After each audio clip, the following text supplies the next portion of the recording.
Bonjour à tous, j'espère que vous allez bien.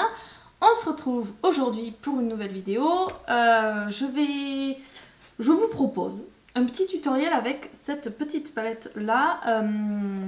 D'ailleurs, je vous ai fait les swatchs, etc., un article complet sur le blog jeudi. Oui, c'est ça. Jeudi. Qu'est-ce que c'est? C'est la nouvelle palette de chez Urban Decay, la Naked Ultimate. Voilà, celle-ci. Qui est d'ailleurs, le packaging est vraiment superbe. Faut pas que j'arrive à choper la lumière parce que sinon vous allez rien y voir. Mais le packaging est super. C'est tout en relief, etc. Enfin, voilà, c'est génial. Et donc, qu'est-ce que ça donne à l'intérieur? Ça donne quelque chose comme ça, qui est absolument superbe. Alors, moi j'ai tendance à dire que j'avais une préférence depuis toujours pour les fards irisés. Voilà, ce qu'on retrouve d'ailleurs dans les trois quarts des palettes. Alors pas forcément irisé du style paillettes, mais des petites choses satinées, légèrement irisées, etc. Ce sont les trois quarts des fards qu'on retrouve dans les palettes de chez n'importe quelle marque. Et donc là, Urban Decay a décidé de sortir une palette totalement mat. Regardez-moi ces couleurs qui sont absolument superbes. Enfin bon, je ne vais pas vous faire les swatchs maintenant, je vous laisse aller voir mon article. Et donc du coup on va commencer tout de suite avec le tutoriel. Alors je ne sais pas ce que je vais faire, je sais que j'ai envie de quelque chose de foncé, enfin si je pense que je sais ce que je vais faire. Donc, alors aujourd'hui on va pas axer sur le teint ni quoi que ce soit, enfin je vais le faire quand même histoire que voilà ça soit complet, mais je vais pas vous détailler tout ce que je fais pour le teint puisque c'est vraiment un tutoriel pour les yeux.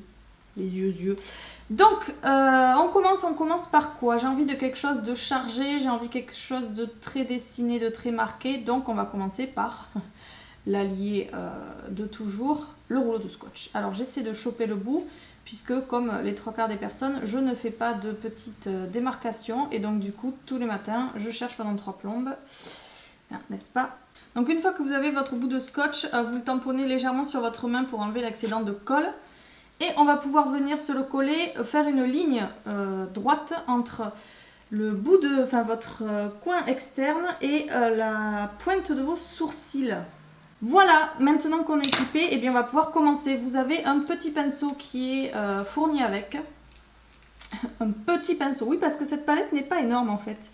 Alors je la voyais pas plus grosse puisque voilà, mais comparée à la taille de la Naked Basics, ouais, elle est à peine plus longue. Bon, elle fait 2 fois comment on va dire, en largeur, mais de longueur c'est quasiment la même taille. Donc un petit pinceau avec un bout un pinceau plat comme ça et un tout petit rikiki bout de pinceau comme ceci. Je ne sais pas à quoi il va me servir, mais moi j'utilise pas ces pinceaux. Donc on va partir avec toujours la même chose. C'est mon geste. Moi c'est ce que je fais tout le temps. C'est-à-dire que j'uniformise ma paupière, le creux, etc. avec un fard qui est sensiblement de ma carnation. Si c'est pas sensiblement, c'est pas grave. Enfin, je vais pas mettre un fard noir, mais vous avez compris le but, quoi. Donc là, je pense que je vais opter pour... comment il s'appelle? Nudie. Ah ben voilà. On pouvait pas faire plus simple. C'est celui-ci, le petit saumon beige là. Hop, donc je le prends avec un pinceau, toujours le même. C'est celui de chez Emma. C'est celui qui n'a pas de nom. À chaque fois je regarde, mais il faudrait un jour que ça rentre qu'il n'a pas de nom. Donc voilà, alors là, ne cherchez pas à avoir une démarcation ou une quelconque visibilité de ce fard, puisque quand je l'ai choisi nude, c'est pour qu'il ne se voit pas. Enfin, en tout cas, qu'ils uniformisent tout en discrétion. Hop, je fais le tour de ma paupière mobile, de creux, de tout ce que j'ai au-dessus des yeux, pour après avoir une base, une jolie base homogène. Alors, une fois qu'on en est là, qu'est-ce que je fais? J'ai oublié de vous préciser, avant que j'ai appliqué ma base à paupières quand même. Je voulais pas montrer, mais c'était pas le but de la vidéo, mais j'ai appliqué une base à paupières. Je vais appliquer, je pense, le fard dans le creux. Donc je reprends mon petit pinceau, je le passe dans, vous savez, l'éponge là, Sephora. Hop, pour enlever la poudre, tac. Hop, et voilà. Et donc je vais prendre le fard extra bitter. Si je l'ai à l'envers, je ne vais pas y arriver. C'est celui-ci, c'est le orange, n'ayez pas peur. C'est pas un orange d'ailleurs, c'est une couleur un peu rouille, rouge brique, tout ce que vous voulez. Mais c'est pas un orange. Hop, je tapote mon pinceau. Et celui-ci, ça sera pour le creux, enfin le haut du creux. Hop. Donc votre scotch, il vous sert en fait de tuteur, hein, ça vous évite de vous éparpiller, c'est beaucoup plus simple, c'est beaucoup plus rapide. Et après, je viens prendre mon pinceau, le E40 de chez Sigma, pour estomper. Alors j'estompe, je floute les bords, on va dire, pour éviter qu'il y ait une démarcation. Mais le but, c'est pas d'enlever tout le fard que vous venez de mettre, évidemment.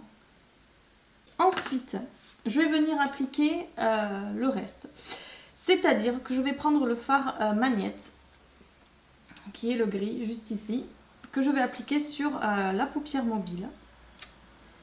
Hop, je tente comme ça à nu, sans spray, sans rien du tout. J'ai pas fait mon teint, je mets pas de base particulière dessous. D'habitude, soit je mets un crayon, soit je mets un color tattoo ou autre. Là, hop, je vais venir tapoter directement avec. Donc voilà, ça donne ça. Ça donne ça, c'est encore en chantier. Ce qu'on va faire, c'est qu'on va venir harmoniser le creux et la paupière avec un fard marron. Un des fards de la palette et je continue. Et là, du coup, pour le coup, je vais quand même me servir de ce petit pinceau-là, puisqu'il est tout propre. Il est tout propre et je vais venir appliquer le fard Lockout. C'est celui-ci. C'est le plus marron des deux là qui sont à côté de Extra Bitter. Lockout juste à côté du gris et je pense que ça permettra de bien uniformiser. Et alors là, je le prends vraiment sur le dessus du pinceau, vraiment juste au bout. Hop. Et je vais venir vraiment là que dans le creux. Ça permet de flouter le gris et de faire une liaison un petit peu moins marquée avec le rouille qu'on a mis tout à l'heure. Alors, une fois qu'on en est là, on a fini pour les yeux. Je vais pouvoir venir enlever mes petits bouts de scotch. Hop. Voilà, ça n'a pas du tout débordé. Et voilà. Alors, c'est là où le plus compliqué arrive, j'ai envie de dire, puisque vous voyez de toute façon que ça avait vraiment une démarcation plus que nette hein, entre ma peau et puis le reste qui est maquillé. Donc, il va s'agir de venir flouter les bords. Et l'avantage des fards Urban Decay, c'est que du coup ils sont très poudreux et ils s'estompent vraiment très très bien. Alors ce que je vais venir faire ensuite, c'est que je vais reprendre le petit pinceau, celui-là là, et je vais prendre le fard létal. Ici en fait c'est un prune, c'est un prune foncé violet. Hop, que je vais, oh j'en ai peut-être mis un petit peu trop là, ouais. Que je vais mettre au ras de cils inférieur pour faire ressortir le tout. C'est vraiment un très très joli prune celui-là. Voilà. Toujours mon pinceau estompeur de chez Sigma. Alors on en est là, c'est peut-être un petit peu foncé autour de mes yeux, etc. avec toute cette poudre et tout ça. C'est pour ça que je vous conseille toujours de faire votre teint après. Hop, là on va venir dégager tout ça et harmoniser le tout. Et vous verrez que ça a un petit peu plus de gueule. Alors on en est là une fois que j'ai fait mon teint, mes sourcils et c'est tout. Donc du coup je vais ensuite continuer par un petit peu de bronzer. Parce que c'est vrai que ça fait très plat hein, par rapport aux yeux. Donc toujours le même, la poudre bronzante de chez Sephora qui était sortie pour la Coupe du Monde au Brésil en je ne sais plus combien. En l'an de grâce 1615. Du coup voilà, j'en mets sur le... dans le creux du front, j'en mets aussi à l'arrière des pommettes parce que j'ai pas envie de faire contouring parce que alors pour le coup là, chargé de chez chargé ça va pas être possible. J'en mets un petit peu dans le cou, histoire d'harmoniser le tout et c'est tout. Après ensuite on va passer au blush et là je voulais quelque chose dans les tons chauds puisque c'est principalement la couleur qui ressort avec ce orange, etc. Donc du coup j'ai pris le I Will Always Love You de chez Too Faced, les petits blushs en cœur comme ça. Alors j'en mets délicatement hein, parce que j'ai pas envie de ressembler à un clown et j'ai pas envie d'être maquillée comme un camion volé. Donc du coup, oula. Du coup je tape à peine mon pinceau dedans. Et j'en mets sur mes pommettes et ça ira. Je vais pas en rajouter, je veux juste me donner un petit peu de peps quoi. Ensuite on finit par un coup d'highlighter parce que ça j'aime bien moi, l'highlighter j'aime beaucoup. Donc évidemment c'est toujours le même, le Champagne Pop de chez Jaclyn Hill qui est doré, donc du coup il est parfait pour ce genre de maquillage avec mon pinceau éventail. Non c'est le pinceau Fan F41 de chez Sigma. Qui est parfait, hein. De toute façon pour l'highlighter c'est fait exprès mais c'est vraiment parfait. Donc j'en mets sur le haut des pommettes, j'en mets à l'arc de Cupidon et c'est tout. Donc je vais en mettre un petit peu sur l'arête du nez. Hop. Voilà. Alors c'est tout où j'en mets, j'ai pas envie de faire beaucoup plus. Donc voilà. Il me manque quoi? Il me manque le rouge à lèvres. Et je n'y ai pas pensé.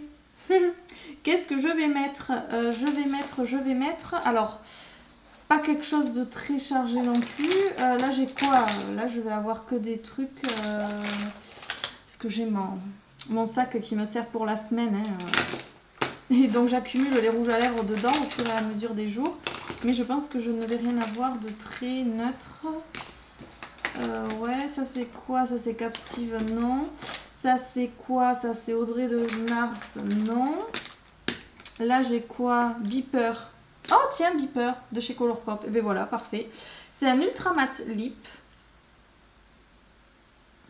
Et comme ceci. Il n'est pas si foncé que ça, mais il est du coup marron. Enfin, il est quand même assez nude, donc c'est bien. Alors, j'avais surestimé son foncé, on va dire. Je me rappelais plus qu'il ressortait aussi foncé, mais c'est pas grave. C'est pas grave parce que du coup, sachant qu'il est neutre, il est ni chaud ni froid. Il est peut-être un poil plus froid que chaud, mais c'est pas grave parce que du coup ça va quand même bien avec les yeux.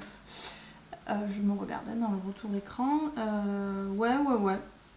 Au pire, je peux peut-être un petit peu éclaircir. Et je vais appliquer Little Tissues. Donc lui, c'est un satin lip de chez Colourpop qui est plus clair.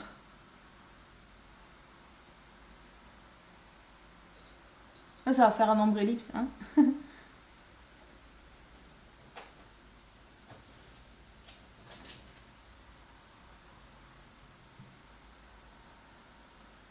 Voilà, un poil plus clair. C'est pas vilain. J'avais jamais essayé les deux ensemble, je le fais là, en live on va dire, mais ouais, c'est pas vilain. Alors ensuite on va passer aux yeux. C'est vrai qu'une paire de faux cils ferait vraiment très joli avec ce type de maquillage, mais les faux cils et moi, c'est pas une grande histoire d'amour. Donc ça sera un coup de recourbe cils. Hop. Que je me chope pas la paupière avec, parce que alors vous allez m'entendre chanter. Un coup de base à cils, toujours la même, la Dior Show Maximizer de chez Dior, que j'utilise tous les jours hein, d'ailleurs, c'est pas que pour ce type de maquillage là. Ensuite, mon mascara c'est le Scandalize Flex Lycra de chez Rimmel. C'est celui-ci, moi j'aime la brosse. Alors, à force, si vous me regardez, vous savez le mélange que je fais. Celle-ci, c'est toujours la brosse incurvée du Clump Crusher de chez CoverGirl que je trimballe dans tous mes mascaras puisque j'adore cette brosse. Et ça me permet quand même d'utiliser le produit en fait de mes autres mascaras tout en utilisant toujours la même brosse que j'aime énormément. Donc voilà, on en est là et on a du coup terminé. Je passe de suite au gros plan. Donc voilà, de près, ça donne ça. Et du coup, on va se quitter sur ce gros plan absolument magnifique de moi-même et mon maquillage. Enfin, de mon maquillage et moi-même. Voilà, mais écoutez, j'espère que ça vous a plu, ce petit tutoriel avec la nouvelle palette de chez Urban Decay. Voilà, bah écoutez, on se retrouve du coup, nous, très vite dans une prochaine vidéo. Je vous fais plein de gros bisous. Bye bye.